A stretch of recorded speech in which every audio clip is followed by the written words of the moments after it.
الحمد لله رب العالمين والصلاة والسلام على سيد الأنبياء والمرسلين وعلى آله وأصحابه أجمعين أما بعد فأعوذ بالله من الشيطان الرجيم بسم الله الرحمن الرحيم إنما المؤمنون إخوة فأصلحوا بين أخويكم واتقوا الله لعلكم ترحمون وقال النبي صلی اللہ علیہ وسلم المسلم اخو المسلم او کما قال علیہ الصلوۃ والسلام۔ میرے محترم بزرگوں، رمضان المبارک کا مقدس مہینہ چل رہا ہے۔ گزشتہ 2-3 ہفتوں میں رمضان المبارک سے متعلق بیانات ہوئے، جس میں رمضان کی فضیلت، رمضان گزارنے کا طریقہ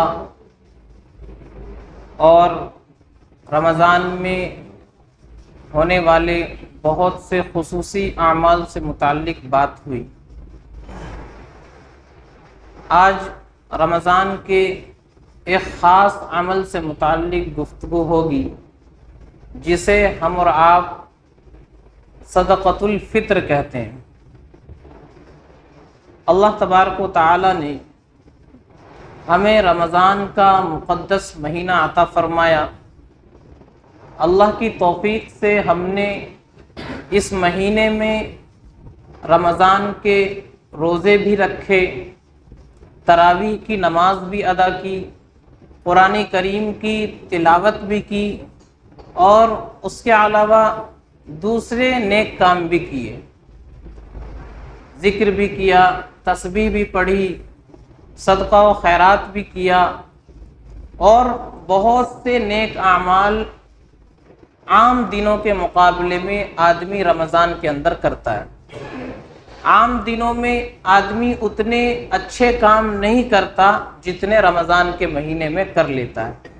تو اللہ کی توفیق سے ہم نے یہ سب کام کیے، تو ایک مسلمان کے لیے اس سے بڑی اور کیا بات ہوگی کہ اللہ نے اسے رمضان کا مہینہ دیا اور رمضان کے اس مہینے میں نیک عمل کی توفیق دی، تو اس پر ایک مسلمان کو اللہ کا شکر ادا کرنا چاہیے۔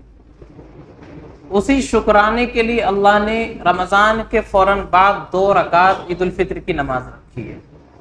وہ اس بات کا شکریہ ہے کہ اللہ تو نے ہمیں رمضان کا مہینہ دیا اور عبادت کی توفیق دی، نماز کی، تراویح کی، روزے کی، قرآن کی تلاوت کی۔ ان پر ہم آپ کا شکر ادا کرتے ہیں، اللہ کے سامنے 2 رکعت نماز عید الفطر کی ادا کرتے ہیں۔ دوسرا، اللہ تبارک و تعالی کا شکر ادا کرنے کا طریقہ یہ ہے کہ جب رمضان گزر جائے اور رمضان کے بعد ہم عید کی خوشیاں منائیں، تو اس عید کی خوشی میں ہم اتنے مست اور مگن نہ ہوں کہ اپنے غریب رشتہ داروں کو، پڑوسیوں کو بھول جائے۔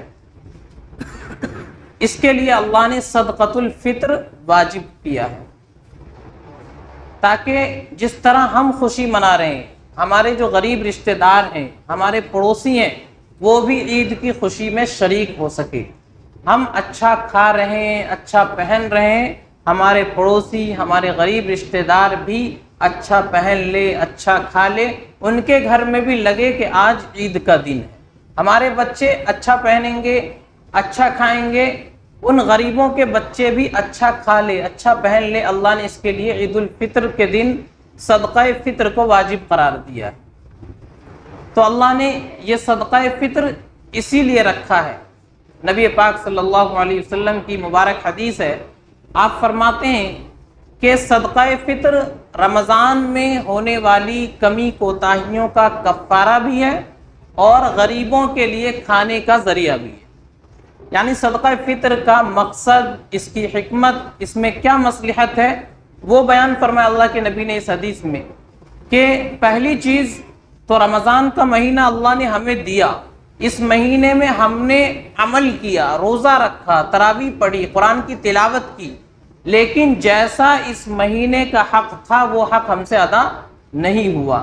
تو اللہ تبارک و تعالی نے صدقہ فطر رکھا کہ رمضان میں جو کمی کوتاہیاں ہو گئی ہوں، ہماری عبادتوں میں جو نقص رہ گیا تھا، اس کو پورا کرنے کے لیے صدقہ فطر ہے۔ جب آدمی صدقہ فطر ادا کر دے گا تو رمضان میں جو کمی کوتاہی ہوئی تھی اللہ اس کو معاف فرما دیں گے، اور اللہ اس کے اعمال کو اپنی بارگاہ میں قبول کر لیں گے۔ ایک تو اس لیے صدقہ فطر اللہ نے رکھا ہے کہ رمضان میں ہونے والی غلطی معاف ہو جائے اور عمل اللہ کے یہاں قبول ہو جائے۔ دوسرا مقصد اس حدیث میں اللہ کے نبی نے بیان فرمایا کہ جب مالدار لوگ صدقہ فطر ادا کریں گے تو غریب لوگوں کے لیے کھانے کا انتظام ہو جائے گا، غریب مسکین فقیر لوگوں کے لیے کھانے کا ذریعہ بھی ہو جائے گا، اور ساتھ ساتھ ان لوگوں کی جو کمی کوتاہیاں رہی ہوں گی رمضان میں وہ بھی معاف ہو جائیں گی۔ تو اس مقصد کے لیے اللہ تبارک و تعالیٰ نے یہ صدقہ فطر رکھا ہے۔ اب صدقہ فطر واجب کس پر ہے؟ صدقہ فطر کا نصاب کیا ہے؟ صدقہ فطر میں جو چیزیں زکوٰۃ کے اندر نصاب بنتی ہے وہی چیزیں صدقہ فطر کے اندر بھی ہے، لیکن اس کے اندر کچھ اور اضافہ ہے، کچھ تھوڑا سا فرق ہے۔ صدقہ فطر میں اور زکوٰۃ کے نصاب میں تھوڑا سا فرق ہے، اس کو سمجھنا چاہیے۔ زکوٰۃ سونا چاندی نقد روپیہ پیسہ مال تجارت پر ہوتی ہے، اور اس کے اندر 1 سال گزرنا شرط ہے۔ اتنا مال آ گیا آدمی کے پاس جتنے پر زکوٰۃ فرض ہو جاتی ہے تو اس دن دینا ضروری نہیں ہے، 1 سال گزرنے کے بعد اس کو دینا ضروری ہے۔ لیکن صدقہ فطر میں آدمی کے پاس سونا چاندی نقد روپیہ پیسہ تجارت کا مال اور اس کے ساتھ ساتھ ضرورت سے زائد سامان، ضرورت سے زیادہ سامان جو انسان کے پاس ہے، ان تمام کو ملا کر اگر اتنی قیمت بنتی ہے جتنے پر زکوٰۃ فرض ہو جاتی ہے، یعنی آج کے زمانے میں 52.5 تولہ چاندی، میں نے پچھلے ہفتے بتایا 52.5 تولہ چاندی کا وزن ہوگا 612 گرام چاندی۔ 612 گرام چاندی کی قیمت کے برابر اگر مال بن جاتا ہے، سونا بھی چاندی بھی نقد روپیہ پیسہ بھی تجارت کا مال بھی اور ضرورت سے زیادہ سامان بھی، ضرورت سے زیادہ سامان جیسے گھر کے اندر بہت سارے ایسے برتن ہیں جن کا پورے سال استعمال نہیں ہوتا، بہت سارے ایسے کپڑے ہیں جن کا پورے سال استعمال نہیں ہوتا، یا اور بہت سی چیزیں جو انسان کی ضرورت سے زیادہ ہیں، تو وہ ساری چیزیں صدقہ فطر کے اندر جڑیں گی۔ ان تمام چیزوں کو جوڑ کر اتنا مال بنتا ہے جتنے میں 612 گرام چاندی خریدی جا سکتی ہے آج کے دور میں، تو اس آدمی پر صدقہ فطر واجب ہے۔ زکوٰۃ کے اندر صرف سونا چاندی نقد روپیہ پیسہ اور تجارت کا مال جڑتا ہے، لیکن صدقہ فطر میں ضرورت سے زیادہ سامان بھی جڑتا ہے، اور اس میں سال گزرنا بھی شرط نہیں ہے۔ زکوٰۃ میں 1 سال گزرنا شرط ہے اور صدقہ فطر میں سال گزرنا شرط نہیں ہے۔ کوئی آدمی عید کے دن صبح صادق سے پہلے اتنے مال کا مالک ہو گیا، یعنی فجر کا وقت ہونے سے پہلے اتنے مال کا مالک ہو گیا جتنے پر زکوٰۃ فرض ہوتی ہے، تو اس آدمی پر صدقہ فطر واجب ہو گیا۔ 1 سال گزرنا اس کے اندر شرط نہیں ہے جس طرح زکوٰۃ کے اندر شرط ہے۔ تو اتنا مال کسی کے پاس آ گیا جتنے میں 612 گرام چاندی خریدی جا سکتی ہے، سونا چاندی تجارت کا سامان نقد روپیہ پیسہ اور ضرورت سے زیادہ سامان، ان سب کو ملا کر اتنا بن جاتا ہے۔ ابھی کے دور میں 50,000 لگ بھگ، اتنے میں 612 گرام چاندی آ جائے گی، تو 50,000 سمجھیے 50,000 کا مال آدمی کے پاس ہے عید الفطر کے دن صبح صادق سے پہلے، تو اس آدمی پر صدقہ فطر واجب ہو جائے گا۔ وہ اپنی طرف سے ادا کرے گا اور اپنے نابالغ بچوں کی طرف سے ادا کرے گا۔ نابالغ بچوں کی طرف سے ادا کرنا بھی اس کے لیے ضروری ہے۔ بالغ اولاد کی طرف سے ادا کرنا ضروری نہیں ہے، ماں باپ کی طرف سے ادا کرنا ضروری نہیں ہے، بیوی کی طرف سے ادا کرنا ضروری نہیں ہے، لیکن اگر ان سب کی طرف سے بھی ادا کر دے تو بہتر ہے، ادا ہو جائے گا۔ بیوی خود اپنے مال سے ادا کرے گی اگر اس کے پاس ہے، بالغ اولاد اگر خود اس کے پاس مال ہے تو وہ اپنے مال سے ادا کرے گی، ماں باپ اگر ان کے پاس ہے تو اپنے مال سے ادا کریں گے، آدمی کے اوپر ان کی ذمہ داری نہیں ہے، لیکن اگر دے دیتا ہے تو بہتر ہے، ادا ہو جائے گا۔ تو یہ صدقہ فطر کا نصاب ہے۔ تو صدقہ فطر عید الفطر کے دن صبح صادق سے پہلے جس آدمی کے پاس اتنا مال ہے اس پر ضروری ہو جاتا ہے۔ کوئی بچہ اگر عید الفطر کے دن صبح صادق سے پہلے پیدا ہوا ہے تو اس کا بھی فطرہ دینا ہوگا ماں باپ کو، اس کے باپ کی ذمہ داری ہے کہ وہ اس بچے کا بھی فطرہ ادا کرے گا۔ اسی طریقے سے کوئی کافر آدمی صبح صادق سے پہلے عید کے دن مسلمان ہو گیا اور اس کے پاس اتنا مال ہے جتنے پر زکوٰۃ واجب ہو جاتی ہے تو وہ بھی صدقہ فطر ادا کرے گا، صبح صادق سے پہلے اگر ہو جاتا ہے تو۔ اور کوئی آدمی اگر صبح صادق سے پہلے عید کے دن مر گیا تو اس کا فطرہ دینا ضروری نہیں ہوگا، کیونکہ اس وقت میں وہ دنیا میں رہا ہی نہیں تو اس پر وہ ضروری نہیں ہوگا۔ تو یہ صدقہ فطر کا نصاب ہے اور کس پر واجب ہے یہ بتایا۔ اس کے بعد صدقہ فطر دینا کن لوگوں کو ہے؟ تو جن لوگوں کو زکوٰۃ دے سکتے ہیں انہی لوگوں کو صدقہ فطر بھی دے سکتے ہیں۔ اپنے جو اصول ہیں، باپ ہیں، دادا ہیں، پردادا ہیں، ان کو نہیں دے سکتے، اپنا بیٹا ہے، پوتا ہے، اس کو نہیں دے سکتے۔ اس کے علاوہ دوسرے لوگوں کو جو ضرورت مند ہے ان کو صدقہ فطر دے سکتے ہیں، جس طرح زکوٰۃ دے سکتے ہیں۔ اپنے بھائی کو دے سکتے ہیں، بہن کو دے سکتے ہیں، خالہ کو دے سکتے ہیں، پھوپھی کو دے سکتے ہیں، ماموں کو دے سکتے ہیں، اگر یہ لوگ ضرورت مند ہیں، اگر یہ لوگ مستحق ہیں تو ان کو فطرے کی رقم دی جا سکتی ہے۔ اب فطرے میں کتنی رقم دینی ہے، اس کی مقدار کیا ہے؟ تو شریعت نے اس کی مقدار متعین فرما دی ہے۔ اگر گیہوں کے ذریعے سے آدمی فطرہ ادا کر رہا ہے تو نصف صاع یعنی 2.25 کلو، ابھی کے وزن کے حساب سے 2.25 کلو، احتیاطاً 2 کلو کا وہ ادا کر سکتا ہے۔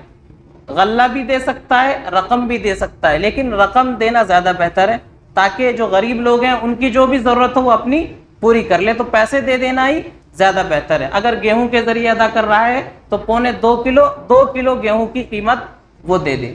اور اگر کھجور کے ذریعے، کشمش کے ذریعے ادا کر رہا ہے تو شریعت نے اس کا متعینہ مقدار بیان فرمایا، 1 صاع یعنی 3.5 کلو وزن ہونا چاہیے۔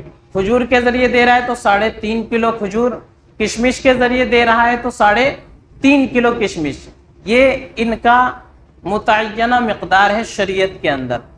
تو آدمی پر صدقہ فطر واجب ہے۔ اب وہ اپنی حیثیت کے مطابق گیہوں کے ذریعے بھی ادا کر سکتا ہے، کشمش کے ذریعے بھی ادا کر سکتا ہے، جو کے ذریعے بھی کر سکتا ہے، کھجور کے ذریعے بھی کر سکتا ہے۔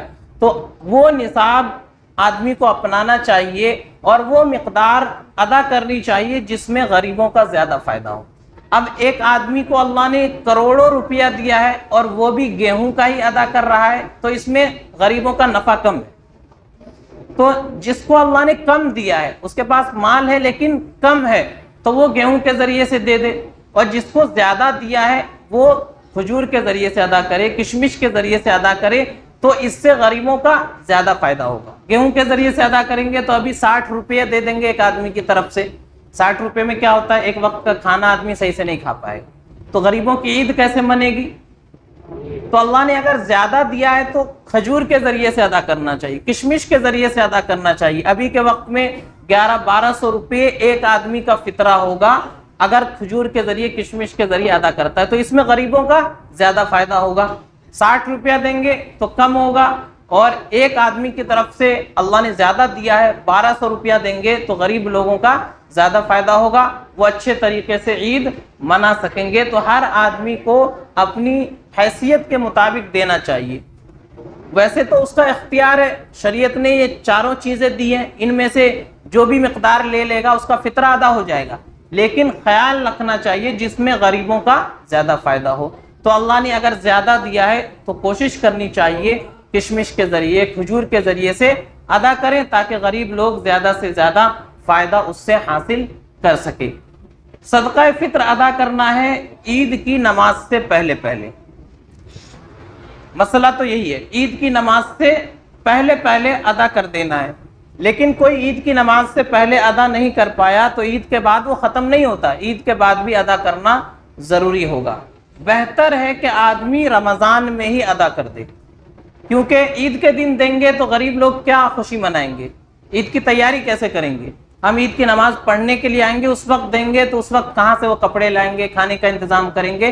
تو رمضان میں پہلے سے دے دیں، تاکہ جس طرح ہم ابھی سے عید کی تیاری کر رہے ہیں اسی طریقے سے وہ غریب لوگ بھی اپنے لیے، اپنے بچوں کے لیے کپڑوں کا انتظام کر لے، کھانے پینے کا انتظام کر لے، اور جو بھی ان کی ضرورت ہے اس کو وہ پورا کر لے. تو رمضان میں ادا کر دے، یہ زیادہ بہتر ہے. رمضان میں ہی دے دینا چاہیے، ادا کر دینا چاہیے، اس سے ان لوگوں کا زیادہ فائدہ ہے اور وہ صحیح طریقے سے تیاری کر سکیں گے. تو یہ صدقہ فطر ہے. اسلام کا مزاج یہ ہے کہ اگر ایک مسلمان خوش ہے تو سارے مسلمان خوش ہونے چاہیے، اور اگر کسی ایک مسلمان کو تکلیف ہے تو دنیا کے تمام مسلمانوں کے دلوں میں اس تکلیف کا احساس ہونا چاہیے.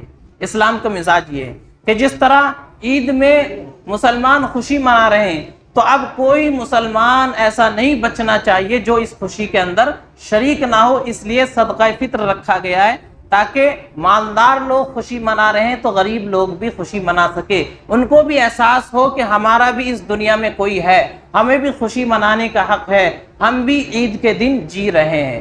تو اسی لیے صدقہ فطر رکھا گیا ہے. اور اسی طرح اگر دنیا میں کوئی مسلمان پریشان ہے، کسی علاقے کے مسلمان پریشان ہے، ان پر ظلم ہو رہا ہے، تو ساری دنیا کے مسلمانوں کے دلوں میں اس تکلیف کا احساس ہونا چاہیے، تب جا کر کے ہم مسلمان کہلانے کے مستحق ہیں. اللہ نے قرآن کریم میں فرمایا انما المؤمنون اخوہ، کہ سارے کے سارے ایمان والے بھائی بھائی ہیں. ایک بھائی اگر خوش ہے تو سارے بھائی خوش ہونے چاہیے. ایک بھائی کو اگر دکھ اور تکلیف ہے تو تمام بھائیوں کے دلوں میں اس تکلیف کا احساس ہونا چاہیے. اسی طریقے سے اللہ کے نبی نے فرمایا المسلم اخو المسلم، مسلمان مسلمان کا بھائی ہے. تو ہم خوش ہو رہے ہیں، ہمارے دوسرے غریب رشتہ دار اور غریب پڑوسی بھی خوش ہونے چاہیے، صدقہ فطر ادا کرے، ان کی مدد کرے. اسی طرح کہیں کے مسلمان اگر پریشان ہیں، ان پر ظلم ہو رہا ہے، چاہے وہ دنیا کا کوئی بھی علاقہ ہو، فلسطین کا ملک ہو یا کوئی دوسرا ملک ہو یا ہمارا اپنا ملک ہو، جہاں بھی مسلمانوں پر ظلم ہو رہا ہے، وہ پریشان ہے، تو اس تکلیف کا احساس ہمارے دلوں میں ہونا چاہیے. اگر نہیں ہے تو ہم مسلمان کہلانے کے مستحق نہیں ہیں، ہمارا ایمان مکمل نہیں ہے. اگر اس تکلیف کا احساس ہم اپنے اندر کر رہے ہیں تو واقعی پھر ہم مسلمان کہلانے کے مستحق ہیں. تو جن لوگوں پر ظلم ہو رہا ہے مسلمانوں پر، چاہے دنیا کے کسی بھی خطے میں، ہمیں ان کی مدد کرنی ہے. مدد کرنے کے بہت سارے طریقے ہیں. اب آپ مال کے ذریعے مدد کر سکتے ہیں تو ان تک مالی تعاون پہنچائے. اسی طریقے سے آپ بول سکتے ہیں اس ظلم کے خلاف تو آپ کو بولنا چاہیے. آپ لکھ سکتے ہیں تو آپ کو لکھنا چاہیے اس ظلم کے خلاف کہ وہاں کے لوگوں پر ظلم ہو رہا ہے. تو جس طریقے بھی آپ کر سکتے ہیں ان کا تعاون ہونا چاہیے.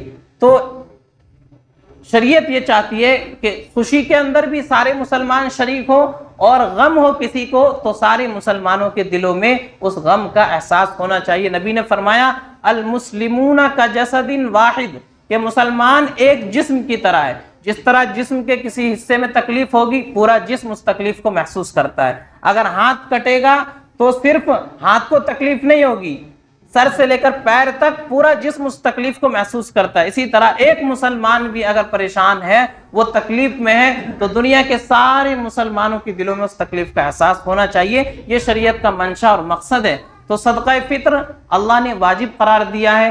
عید الفطر سے پہلے اس کو ادا کرنا ضروری ہے. نصاب میں نے بتا دیا کیا ہے، کس طرح ادا کرنا ہے وہ بھی بیان ہو گیا. اس مرتبہ امارت شریعہ کی طرف سے 60 روپے کا اعلان کیا گیا. گیہوں کے اعتبار سے 60 روپیہ ایک آدمی کی طرف سے فطرہ دینا ہے. تو آدمی گیہوں کے اعتبار سے اگر دے رہا ہے تو ایک آدمی کے حساب سے 60 روپے ادا کر دے. اور اگر اللہ نے زیادہ وسعت دی ہے تو کھجور کا بھی میں نے بتایا، کشمش کا بھی بتایا. 3.5 کلو کا وزن دیکھ لے بازار میں کیا ہے، 3.5 کلو کی جو قیمت ہوگی اس کے ذریعے بھی وہ ادا کر سکتا ہے. تو مسئلہ بالکل کھول کر واضح کر دیا گیا تاکہ کوئی آدمی اگر چاہے تو ادا کر سکے. بہت سے مدرسے والے بھی غلطی کرتے ہیں کہ وہ کھول کر لوگوں کو بتاتے نہیں ہیں. ہر آدمی 60 روپے کے حساب سے، 50 روپے کے حساب سے ادا کر رہا ہے. اب وہ بتا نہیں رہے کہ کھجور کے ذریعے بھی ادا ہو سکتا ہے، کشمش کے ذریعے بھی ادا ہو سکتا ہے، تو کھول کر بتانا چاہیے مدرسے والوں کو، تاکہ ہو سکتا ہے کوئی اللہ والا آدمی، کسی کو اللہ توفیق دے دے، وہ کشمش کے ذریعے ادا کر دے، تو مدرسے کے بچوں کا زیادہ فائدہ ہو جائے گا، غریبوں کا زیادہ فائدہ ہو جائے گا۔ تو کھل کر کے بات کرنی چاہیے لوگوں کو۔ بہرحال تو صدقہ فطر سے متعلق جو ضروری باتیں تھیں وہ بیان کر دی گئی ہیں۔ رمضان گزرنے سے پہلے عید سے پہلے ادا کر دیں تو زیادہ اچھا ہے، غریب لوگ بھی اپنی عید کی تیاری کر لیں گے۔ غیر مسلم کو صدقہ فطر کی رقم اور زکوٰۃ کی رقم نہیں دے سکتے ہیں۔ آپ اپنے کسی غیر مسلم بھائی کی مدد کرنا چاہتے ہیں، آپ کا پڑوسی ہے، آپ کا جانکار ہے، دوست ہے، اس کی مدد کرنا چاہتے ہیں تو آپ نفلی صدقہ اس کو دے سکتے ہیں، ویسے ہی اس کی مدد کر سکتے ہیں، لیکن زکوٰۃ یہ فرض ہے، یہ رقم اس کو نہیں دے سکتے ہیں، اور صدقہ فطر بھی واجب ہے، یہ رقم بھی غیر مسلم کو نہیں دے سکتے ہیں۔ اس کے علاوہ آپ مدد کرنا چاہے اس کی تو مدد کر سکتے ہیں۔ اور ایک اہم بات، جو آدمی ملک سے باہر رہتے ہیں، دوسرے دیش میں رہتے ہیں، وہ لوگ کہاں کے اعتبار سے صدقہ فطر ادا کریں گے؟ بہت سارے لوگ ہیں جو ہندوستان سے باہر رہتے ہیں، تو وہ لوگ صدقہ فطر وہاں کے اعتبار سے ادا کریں گے یا اپنے ملک کے اعتبار سے ادا کریں گے؟ تو آدمی جس ملک میں رہ رہا ہے، جب وہ صدقہ فطر ادا کر رہا ہے، وہاں کے اعتبار سے اس کو ادا کرنا ہوگا۔ وہ اپنی طرف سے اور اپنے نابالغ بچوں کی طرف سے اسی ملک کے اعتبار سے ادا کرے گا۔ سعودیہ میں رہ رہا ہے تو سعودیہ کی کرنسی کے اعتبار سے اس کو ادا کرنا ہوگا، وہاں جو قیمت بنتی ہوگی ان چیزوں کی وہاں کے اعتبار سے ادا کرے گا۔ اور جو آدمی اپنے ملک میں، اس کی بیوی یہاں ہے، اس کے بالغ اولاد یہاں ہے، تو یہ لوگ اپنے اعتبار سے ادا کریں گے، یا وہ آدمی بھی ادا کر رہا ہے ان کی طرف سے تو یہاں کے اعتبار سے ادا کرے گا، لیکن وہ خود وہاں ہے تو وہ اپنی طرف سے، اپنے نابالغ بچوں کی طرف سے جس ملک میں ہے وہاں کی کرنسی کے اعتبار سے صدقہ فطر ادا کرے گا۔ تو اس بات کا خیال رکھنا چاہیے۔ بہرحال جو ضروری باتیں تھیں وہ بیان کر دی گئی ہیں۔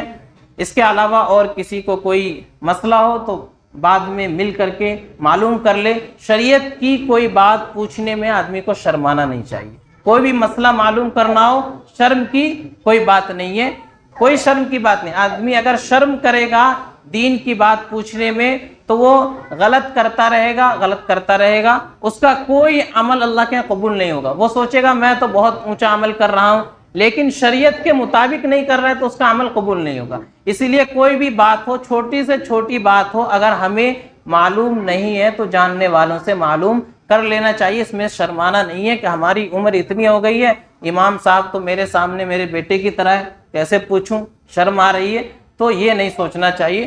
دین کی بات بتانے والا چھوٹا بھی ہو سکتا ہے، بڑا بھی ہو سکتا ہے۔ دین کا علم جس کے پاس ہے وہ بڑا ہے، وہ ہم سے بڑا ہے۔ جس کے پاس بھی دین کا علم ہے وہ ہم سے بڑا ہے، چاہے ہم عمر میں کتنے بھی بڑے ہوں۔ تو کوئی بھی دین کی بات ہو، کوئی مسئلہ ہو، معلوم کرنا ہو تو بے جھجک آ کر کے معلوم کیا جا سکتا ہے۔ اللہ تعالی ہم سب کو عمل کی توفیق عطا فرمائے۔ وآخر دعوانا ان الحمد للہ رب العالمین۔